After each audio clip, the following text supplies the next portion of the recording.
নমস্কার। শুভ বিবাহের আজকের পর্বের রিভিউ নিয়ে আমি তোমাদের সামনে এসে গেছি। তো তোমাদের সবাইকে বাংলা সিরিয়াল সমাচারে অনেক অনেক স্বাগত জানিয়ে শুভ বিবাহের আজকের পর্বের রিভিউ শুরু করছি। তো শুরুতেই দেখা যাচ্ছে তেজ তো বলছে যে আমার এবার পরিবার সম্পূর্ণ হলো, এবার আমার মরে গেলেও কিছু এসে যায় না। তো সুধা তো খুব রেগে গেছে, আবার তুমি এরকম কথা বলছো, যাও তোমার সাথে কথাই বলবো না, তোমাকে বলেছি না তুমি এরকম কথা বলবে না। তেজ বলছে যে আরে না না, এমনি জাস্ট মানে মনে হচ্ছে সবকিছু কেমন যেন ভালো ভালো ফার্স্ট ফার্স্ট হচ্ছে, তো তাই আর কি। বলে দেখো, আমাদের হাতে অনেক সময় আছে, আমাদের মেয়েকে বড় করতে হবে, তাকে পড়াশোনা শেখাতে হবে, তার বিয়ে দিতে হবে, নাতি নাতনি মুখ দেখতে হবে, অনেক দায়িত্ব। তুমি এখন এসব কথা একদম বলবে না, না হলে আমি তোমার সাথে কথা বলবো না। তেজ বলছে আচ্ছা আচ্ছা ঠিক আছে। তখন ওদিকে ঠাম্মি বলছে আচ্ছা ঠিক আছে, সবার অনেক হয়েছে, এবার তো বিসর্জন করতে হবে। তো পদ্ম ফুলের মালাটা কিছুতেই দেখতে পাচ্ছে না। তো জ্যোৎস্না বলছে সুধা তো নিজের হাতে মালাটা গেঁথেছিল, আমি দেখেছিলাম। সুধা বলছে হ্যাঁ, আমার তো ওখানেই রাখা ছিল, কোথায় গেল? কেউ আর ওই মালাটা কিন্তু খুঁজে পাচ্ছে না। তেজ বলছে আচ্ছা আচ্ছা ঠিক আছে, চিন্তা করতে হবে না, ওই নদীর পাড়ে মাঝিরা সব ওই পদ্মফুল বিক্রি করে, আমি গিয়ে নিয়ে আসছি। সুধা বলছে না না, তোমাকে যেতে হবে না, আচ্ছা আমিও যাবো তোমার সঙ্গে, চলো। তখন ঠাম্মি বলছে না না, পুজোর দিনে বাড়ির বউদের বাইরে যেতে নেই, তোমাকে যেতে হবে না। এদিকে তরি বায়না ধরেছে বাবার সাথে যাবে। তখন তেজ বলছে আচ্ছা ঠিক আছে চলো। এবার ওরা দুজন তো বেরিয়ে পড়ে। এবার সুধার মন কিন্তু মানছে না, সকাল থেকে মনটা কেমন যেন কুগাইছে। তাই জন্য তেজ তেজ করতে করতে বাইরে দৌড়ে চলে যায়। ঠাম্মিরা তো অবাক হয়, কি ব্যাপার, সুধা কোথায় গেল? এবার সুধা বাইরে গিয়ে খোঁজ করতেই মানে তার পায়ে কাঁটা বিঁধে যায়। তো ভাবছে ইস, আজকের দিনটা এরকম কেন যাচ্ছে সকাল থেকে, কেন সকাল থেকে মনটা আমার এরকম ভাবে কুগাইছে, কেন আমার এরকম মনে হচ্ছে কিছু খারাপ হতে চলেছে। আর ওদিকে তেজ সাইকেল নিয়ে তরিকে নিয়ে বেরিয়েছে। তো গ্রামের পথ দিয়ে যাচ্ছে সাইকেল চেপে মেয়েকে নিয়ে। তো তরিও এদিক সেদিক দেখতে দেখতে যাচ্ছে। তারপরে মানে তেজ ওই গ্রামের যে বর্ণনা দিতে এতে যাচ্ছে, এই গ্রামে এটা ছিল, ওই গ্রামে ওটা, ওরা কি করতো না করতো সব মেয়ের সাথে গল্প করতে করতে যাচ্ছে। এবার তরি সামনে একটা বাড়ি দেখতে পেয়েছে, তার বাবাকে মানে দাঁড়াতে বলে। তো তেজ দাঁড়ায়, বলে কি হয়েছে, বলে ওটা কার বাড়ি গো? বলে তা তো জানি না কার বাড়ি, তবে ওই বাড়িটার পেছন দিয়ে একটা লম্বা রাস্তা আছে, আর সেই রাস্তা ধরে এগোতে থাকলে সেখানে একটা বড় স্কুল আছে, আর সেখানে একটা অনেক বড় মাঠ আছে। এর ভয়ে গল্প করছে, করতে করতে হঠাৎ করে সুধার কথা ভাবছে, যেন সুধা তার পেছনে তার সাইকেলের পেছনে বসে আছে, আর তেজ সেই সাইকেল চালাচ্ছে। এই বলে কিছুক্ষণ ধরে কিন্তু সুধার কল্পনাতে হারিয়ে যায়। এবার তার মেয়ে আবার বলছে বাবা কি হলো, বলো না, ওদিকে কি আছে, এইভাবে জিজ্ঞাসা করছে। তখন তেজ পেছনে দেখছে যে সুধা নেই, সে ভাবছিল এতক্ষণ ধরে।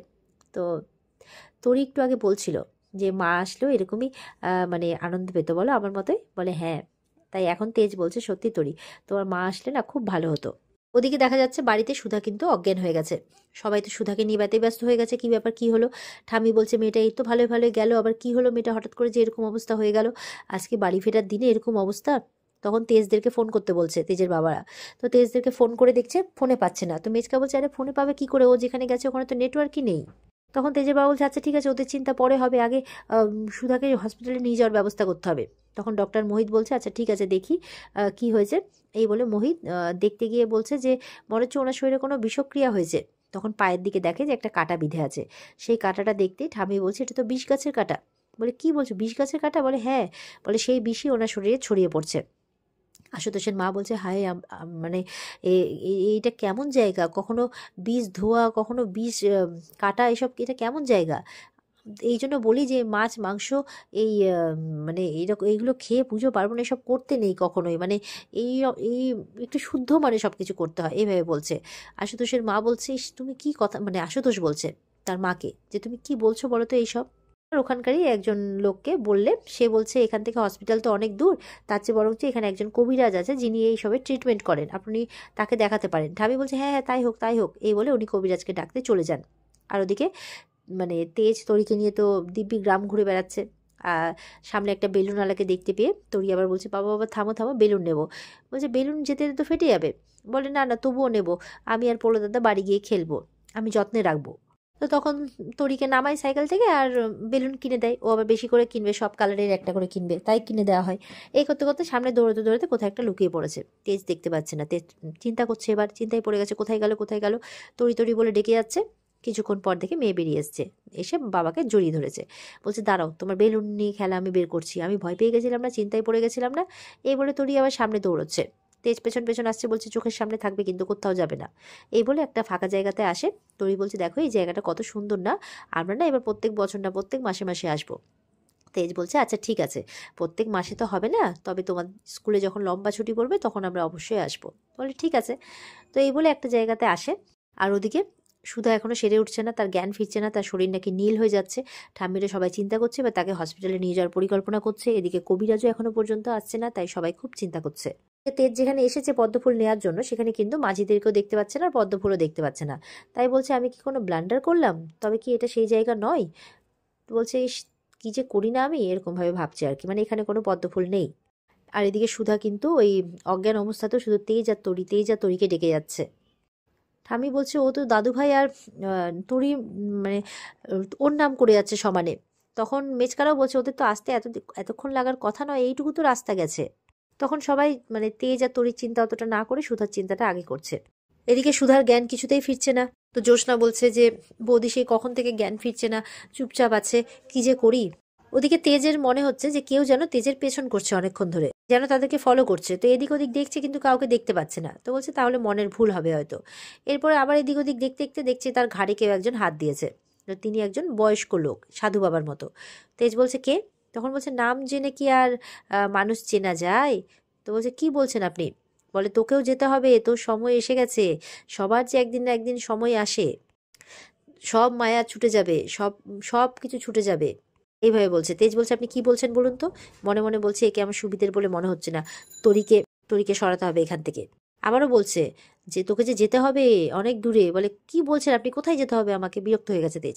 তখন বলছে ওই যে নদীর স্রোত, ওই নদীর স্রোতের সঙ্গে ভেসে অনেক দূরে যেতে হবে, মানে এইভাবে বলছে আর কি। তেজ মনে মনে বলছে নিশ্চয়ই মাথা খারাপ আছে এনার। এবার বলছে না আমাকে তরিকে নিয়ে যেতে হবে। এবার এদিক ওদিক দেখতে আর তরিকে কিন্তু খুঁজে পাচ্ছে না। আর ওই সাধু বাবার মতো উনি সমানে কিন্তু হা হা করে হেসে যাচ্ছেন, মানে উনি বোঝাতে চাইছেন যে কিছু একটা দুর্ঘটনা এখন হতে চলেছে যেখানে তেজকে যেতে হবে, সব মোহমায়া কাটিয়ে যেতে হবে, এরকম একটা ব্যাপার। তেজ শুধু বলছে যে আমাকে কেন ভয় দেখানোর চেষ্টা করছেন আপনি, একদম এইসব কথা বলতে যাবেন না। তখন এদিক ওদিক তরিকে খুঁজছে, খুব জোরে জোরে ডাকছে, কিন্তু তরিকে কিন্তু কোথাও খুঁজে পাচ্ছে না। আবার তরি কোথাও একটা চলে গেছে। আর সমানে সেই লোক কিন্তু হেসে যাচ্ছে। আর ওদিকে সুধা তত করে অস্থির হচ্ছে, আর সমানে তেজ আর তরিকে ডেকে যাচ্ছে। বাড়ির লোক তো এবার সমানে চিন্তায় পড়ে গেছে। এদিকে ঝড় উঠে গেছে। তো তেজ বলছে তরি ঝড় উঠছে, কোথায় তুমি, তাড়াতাড়ি এসো।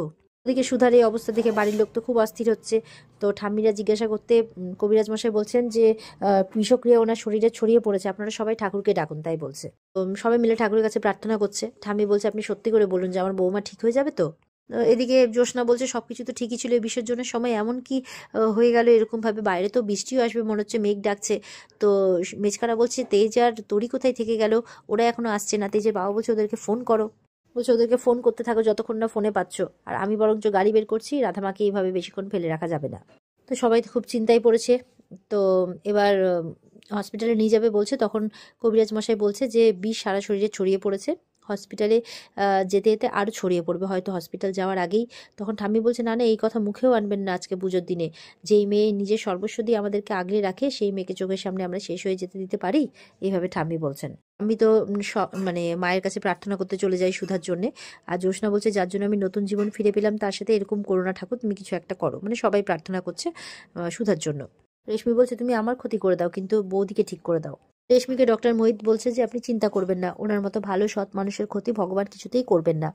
জ্যোৎস্না বলছে মানে আর কি, ঝিনুক বলছে যে রাতে মা ফোন করবে। আমি কি বলবো বলতো, যে আমি আমার দিদির খেয়াল পর্যন্ত রাখতে পারিনি, তুই ঠিক হয়ে যা, তুই উঠে বস, এভাবে বলছে আর কি। ওদিকে সমুদ্র, ঝিনুক সবাই মিলে কিন্তু মানে সুধাকে ডাকছে যে ঠিক হয়ে যা, ঠিক হয়ে যা, কি হলো তোর? তোকে ঠিক হতে হবে, তুই তো খুব সাহসী, সবাইকে আগলে রাখিস, তাহলে আজকে সামান্য একটা আঘাতে কেন তুই এটা সহ্য করতে পারছিস না?